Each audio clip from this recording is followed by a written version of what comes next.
ಎಲ್ಲೋ ನಮಸ್ಕಾರ. ಇನ್ನೊಂದು ಫೈನಾನ್ಷಿಯಲ್ ಟರ್ಮಿಂದ ನಿಮ್ಮನ್ನ ವೆಲ್ಕಮ್ ಮಾಡ್ತಾ ಇದ್ದೀನಿ.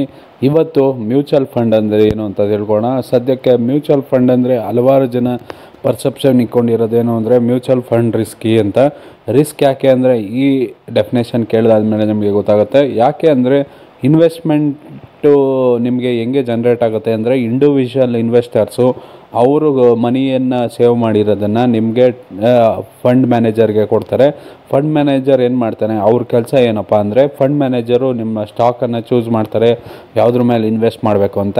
ಅದಾದ ಮೇಲೆ ಆ ಸ್ಟಾಕು ನಿಮಗೆ ಸೆಕ್ಯೂರಿಟಿಯಾಗಿ ಕನ್ವರ್ಟ್ ಆಗುತ್ತೆ. ಆ ಸೆಕ್ಯೂರಿಟಿ ನಿಮಗೆ ಕಾಸು ಜನ್ರೇಟ್ ಮಾಡಿಕೊಡುತ್ತೆ. ಅದನ್ನೇ ನಾವು ರಿಟರ್ನ್ಸ್ ಅಂತ ಕರೆಯೋದು ಫೈನಾನ್ಷಿಯಲ್ ಟರ್ಮಲ್ಲಿ. ಆ ರಿಟರ್ನ್ಸು ನಿಮಗೆ ತಿರ್ಗಾ ಆ ಪ್ರಾಫಿಟ್ಟು ನಿಮಗೇನಾಗುತ್ತೆ, ಇನ್ವೆಸ್ಟರ್ಗೆ ಕ್ಲೈಮ್ ಆಗುತ್ತೆ.